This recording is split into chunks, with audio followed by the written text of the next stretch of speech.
खबर दिन भर देखेंगे आप। मैं हूं आपके साथ, आपका मेजबान रहीम अहमद खान। नजर डालेंगे देश और दुनिया की तमाम बड़ी खबरों पर। आगाज हेडलाइंस के साथ करेंगे। राहुल गांधी ने पीएम मोदी पर आइन के रूह को नजरअंदाज करने और मुल्क की तवानाई सलामती से समझौता करने का लगाया इल्जाम।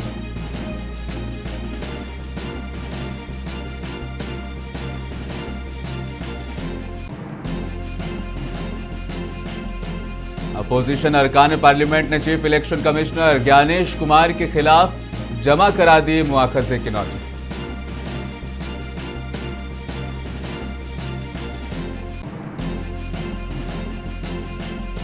इराक में अमेरिकी फिजाइया का ईंधन बरदार तैयारा घिर कर तबाह, तैयारे में सवार तमाम 4 एहलकार हलाक, अमेरिका ने की तस्दीक।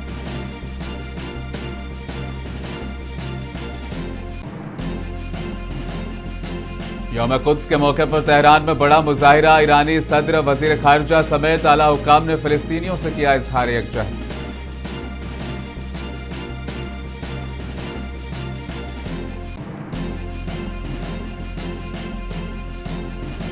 तेहरान में मार्च के मुकाम के करीब इजरायली फिजाई हमला, एक शख्स की मौत। अली लारिजानी ने इसे करार दिया बुज़दिलाना।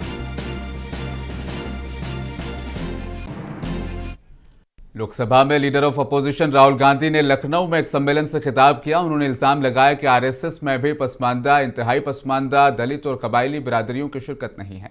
उन्होंने कहा कि हिंदुस्तानी आइन नाथूराम गोडसे और सावरकर के नजरियात की अक्कासी नहीं करता, बल्कि महात्मा गांधी, भीमराव अंबेडकर और कांशी राम के नजरियात पर मबनी है। वजीर आजम नरेंद्र मोदी पर आइन की रूह को नजरअंदाज करने और मुल्क की तवानाई की सलामती से समझौता करने का उन्होंने इल्जाम लगाया। हम सब कहते हैं कि अंबेडकर जी का कॉन्स्टिट्यूशन है, मगर अगर हम थोड़ी सी गहराई में जाएं तो इसमें हिंदुस्तान की हजारों साल की आवाज है। जो आपने गौतम जी, जो आपने लिस्ट दी, आपने नाम लिए, नारायण गुरु, बसवन्ना, अंबेडकर जी, गांधी जी, गौतम बुद्ध जी, जो आपने लिस्ट दी, उन सब की आवाज इस कॉन्स्टिट्यूशन में है। और दूसरी बात, जो उस विचारधारा के खिलाफ थे, उनकी आवाज इस कॉन्स्टिट्यूशन में नहीं है। सावरकर जी की कॉन्स्टिट्यूशन में नहीं है। नाथूराम गोडसे की आवाज इस एलपीजी बहरान पर समाजवादी पार्टी के सरबराह अखिलेश यादव ने कहा कि अगर कोई अफवाहें फैला रहा है तो वो हुकूमत है। उन्होंने कहा बीजेपी ने ये तवानाई बहरान पैदा किया है। अगर कोई सबसे बड़ा अफवाहजीवी है तो वो सरकार है। अफवाहजीवी अगर कोई है तो वो सरकार है। और सरकार को अगर स्वीकार कर ले कि हाँ किल्लत है तो जनता भी सहयोग करेगी। जहाँ सरकार ये कह रही है कि कहीं कोई किल्लत नहीं है, कोई कमी नहीं है, गैस पर्याप्त है, लेकिन सच्चाई ये है कि लापता हो गई है गैस, लापता गैस। और सिलेंडर की लाइन हर शहर में है। नोएडा है, गाजियाबाद है, हापुड़ है, आपका लखनऊ है, गोरखपुर है, वाराणसी है। कोई जिला बचा नहीं जहां पर लंबी लंबी लाइनें ना हो। गोंडा है।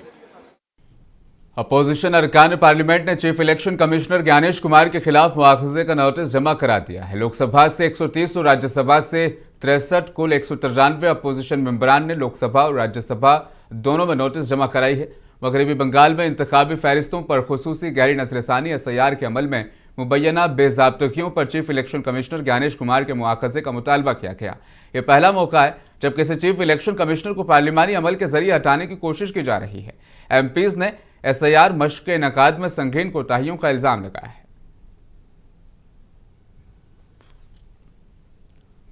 कांग्रेस सांसद इमरान प्रतापगढ़ी ने चीफ इलेक्शन कमिश्नर पर इल्जाम आयद किया कि वो हुकूमत को फायदा पहुंचाने के लिए सियासी आलाकारी के तौर पर काम कर रहे हैं। ये विपक्ष का अधिकार है। अगर वो संख्या जिनके दस्तखत के मानक हैं उतनी संख्या पूरी होती है तो जाहिर सी बात है मुख्य चुनाव आयुक्त महोदय जिस तरह से राजनीतिक टूल बनकर के सरकार को फायदा पहुंचाने की कोशिशें कर रहे हैं, विपक्ष के पास और विकल्प क्या बचता है। विपक्ष तो चुनावी प्रक्रिया और संसदीय मर्यादा और लोकतांत्रिक प्रणाली को बचाने की कोशिश कर रहा है। नंबर उनके पास रहते हैं वो अलग बात है, हमारे पास नैतिकता है, हम नैतिकता की लड़ाई लड़ रहे हैं। हमने स्पीकर साहब के खिलाफ भी अविश्वास प्रस्ताव इसीलिए लाया था, कम से कम देश में चर्चा हुई, संसद में चर्चा हुई, नंबर उनके पास थे, अविश्वास प्रस्ताव गिर गया। लेकिन हम ये प्रयास करना जारी रखेंगे ताकि देश को आने वाले कुछ वर्षों बाद ये पता चले कि जब बिल्कुल सरकार ने सेंसरशिप लागू कर रखी थी, जब लगातार तानाशाही पे उतारू थी सरकार, तब विपक्ष जिंदा था और लड़ रहा था।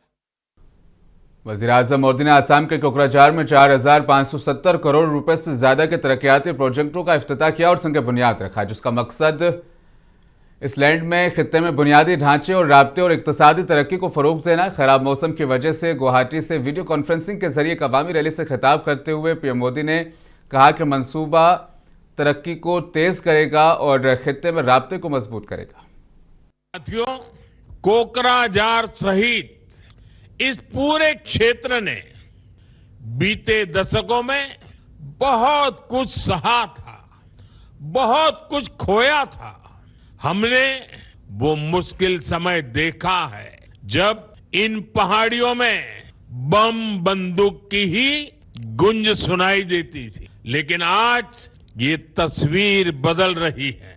आज ये पहाड़ियां खाम की थाप और सिफुंग की मधुर धुनों से गूंज रही है।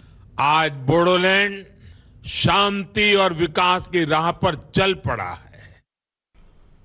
नामपल्ली एमएलए माजिद हुसैन की निगरानी में मजलिस इत्तेहादुल मुस्लिमीन की जानिब से फसलांसर ईदगाह पर खास व आम दावत इफ्तार का एहतमाम किया गया, जिसमें बतौर मेहमान खुसूसी मजलिस के सदर एमपी और हैदराबाद से सांसद Asaduddin Owaisi, military commandant Ajay Mishra, Hindustani cricket team के तेज गेंदबाज मोहम्मद सिराज के अलावा आरआर ग्रुप के MD Mohammed Samiur Rahman, red rose mart के सीईओ मोहम्मद जियाउर रहमान, एआईएमआईएम के एडवोकेट सैयद खलीलुल्लाह ने शिरकत की। इनके अलावा इस शानदार इफ्तार पार्टी में हजारों की तादाद में रोजेदारों ने रोजा इफ्तार किया। इस इफ्तार पार्टी में शहर और रियासत के मुअज़्ज़िज़ शख्सियतों समेत किंग्स ग्रुप के नसीर खान और दीगर शामिल रहे। हैदराबाद की सरजमीन पर एमआईएम की तरफ से एक ज़बरदस्त इफ्तार पार्टी का एहतमाम किया गया। इस इफ्तार पार्टी में chief guest MIM chief Asaduddin Owaisi साहब थे। मोहम्मद सिराज भी इस इफ्तार पार्टी में शामिल हुए। आपको बता दें कि इस इफ्तार पार्टी में अमीर गरीब तमाम तबके के लोग इस इफ्तार पार्टी में शरीक हुए। माजिद हुसैन शुरू से इस इफ्तार पार्टी में रहे। लोगों का साफ तौर पर कहना है कि इस तरह की जो इफ्तार पार्टी है वो सिर्फ हैदराबाद और तेलंगाना नहीं, पूरे देश में एक ख़ास इफ्तार पार्टी है। आप देखेंगे कि चाहे उत्तर प्रदेश हो, दिल्ली हो, तमाम जगहों पर इफ्तार पार्टियां होती हैं, लेकिन हैदराबाद की इफ्तार पार्टी का एक अपना अलग मज़ा है। देखने में भी यहाँ का जो खान पान है वो भी अपना उसका एक अलग अंदाज है, उसको खाने पीने में एक अलग मज़ा है। नई दिल्ली में आलमी यौम कुद्स के मौके पर एक कॉन्फ्रेंस का इनेकाद किया गया, जिसमें हिंदुस्तान के लिए ईरान के सफ़ीर डॉक्टर मोहम्मद फ़तह अली के अलावा मुख्तलिफ मज़ाहिब के उलमा, दानिशवरों, समाजी कारकुनान और तलबा ने शिरकत की। कॉन्फ्रेंस में फ़िलिस्तीन की अवाम के साथ इज़हार यकजहती किया गया। बैतुल मुक़द्दस की मौजूदा सूरत-ए-हाल पर तफसीली गुफ्तगू की गई। मुकर्रिर ने कहा कि बैतुल मुक़द्दस और फ़िलिस्तीन का मसला सिर्फ मुसलमानों का नहीं बल्कि पूरी इंसानियत का मसला है।